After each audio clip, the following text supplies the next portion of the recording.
안녕하세요. 다양한 차를 마시고 리뷰하는 생각을 마시는 차짜리입니다.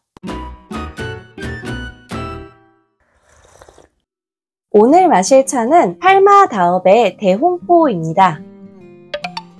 이 대홍포가 정말 할 얘기가 많은 차인데요. 먼저 대홍포라는 이름을 보면은 커다란 붉은 천이잖아요. 이 이름이 왜 붙었는지에 대한 썰이 있어요.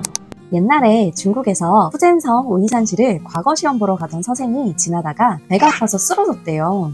여기 주변보다 색이 진한 여기가 무이산이래요. 이 무이산에 천심사라는 절이 있는데 그 천심사 스님께서 쓰러진 서생을 보고 불쌍하셨는지 차를 우려주셨대요. 서생이 그걸 마셨더니 깨끗이 나아서 시험 보고 장원급제를 했대요. 그래서 일 잘하고 있었는데 또 어느 날 갑자기 황후가 아픈 거예요. 그래서 당연히 황실이니까 명의가 다 달라붙고 온갖 좋은 약이란 약은 다 써보고 했는데도 안 나아갔고 그러고 있으니까 이 서생이 천심사 스님한테 좀 받아온 차를 드렸더니 그걸 마시고 황후도 싹 나았다는 거예요. 그래갖고 황제가 크게 기뻐하면서 그 좋은 차가 어떤 차냐 해갖고 그 천심사에 있는 그 차나무에다가 대홍포, 커다란 붉은 천을 하사해서 그때부터 이 차나무로 만든 차를 대홍포라고 부르게 됐다고 합니다. 이것도 제가 썰이라고 말씀드리는 게요. 이게 찾아보면은 명나라 시대라는 말도 있고 청나라 시대라는 말도 있고 그러니까 막 시대가 변하고 황후 얘기가 없이 그냥 장원급제한 서생이 돌아와서 차나무한테 고마웠다 이러면서 포를 뒤집어 씌워줬다라는 말도 있고 여기서 더 거창하게 살이 붙어갖고 붉은 장포를 탁 덮자마자 찻잎이 더 붉어지면서 막 상서로운 기운이 나오고 그 이후로 맛이 더 좋아졌다 막 이런 썰까지 있어요. 그래서 다양한 버전이 존재하는 이야기입니다.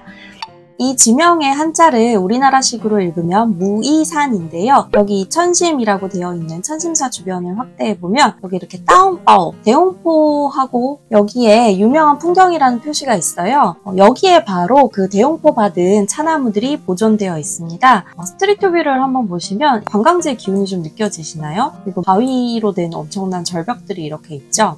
여기 이렇게 바위가 떡 있고 이 밑에 이렇게 차밭이 있는데 여기에 이렇게 범불같이 보이는 이게 바로 그 대홍포 받은 차나무들입니다. 여기에 한자로 대홍포라고 써져 있는데 이 사진에서는 잘 안 보이죠. 그래서 좀 잘 나온 사진으로 넘어갈게요. 다른 사진을 좀 보면은 여기 이렇게 좀 선명하게 보이시나요? 대홍포라고 써져 있는 게 여기 이렇게 대홍포라고 써져 있고 이 나무들이 바로 대홍포 받은 그 나무들입니다. 절벽 틈바구니에서 그렇게 자라다 보니까 요거를 나중에 보호하려고 이렇게 담을 쌓아놨고요. 다시 이렇게 줄여서 보면 이런 절벽에 이렇게 매달려 있고 다른 사진을 좀 보면은 다시 보면 이 절벽이에요. 이런 깎아진 절벽에 이 바위 틈새에 이렇게 무슨 잡초처럼 자라고 있어요. 이 나무가 그 나무가 맞는지 보시려면 짜잔 여기 이렇게 확대해서 보시면 대홍포라고 써져 있는 아까 그 글씨가 이렇게 있습니다.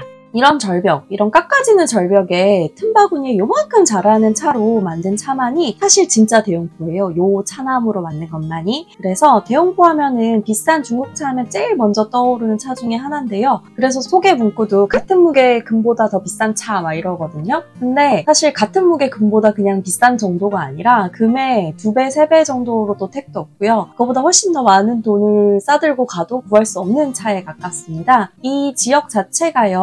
유네스코 복합유산으로 정해져 있는 지역이고요. 중국 정부에서 이 나무가 역사와 전통이 깊은 나무다 보니까 이걸 보호하려고 아예 채집을 금지하는 해가 되게 많아요. 기사 찾아보면 4년 동안 금지했다가 풀었다. 9년 동안 금지했다가 풀었다. 그러니까 10년 동안 한 번, 두 번 채취하는 일도 많지 않은 것 같아요. 10년 정도의 기간을 두더라도. 그래서 뭐 썰들로는 중국 공산당 고위 간부들도 구하기 힘든 차다 그러는데 그 말이 맞을 수밖에 없는 차입니다. 재벌이라고 해도 쉽게 구할 수 없는 차들이에요. 이만한 데서 차를 수확해봐야 얼마나 수확하겠어요. 수확해봤자 1kg도 얻기 힘들 텐데 수분 함량 날리고 나면은 찻잎 1kg에서 실제 차는 400g도 잘 안 나오거든요. 그러니까 거의 구할 수 없는 차에 가깝습니다. 대홍포의 이런 적은 생산량, 구하기 힘든 점 때문에 또 재밌는 썰이 있는데요. 미국의 37대 대통령인 리처드 닉슨은 중국에 공식적으로 방문한 첫 미국 대통령이라고 해요. 그래서 만나서 마오쩌둥이 대홍포를 선물했다고 합니다. 그런데 닉슨이 선물을 받고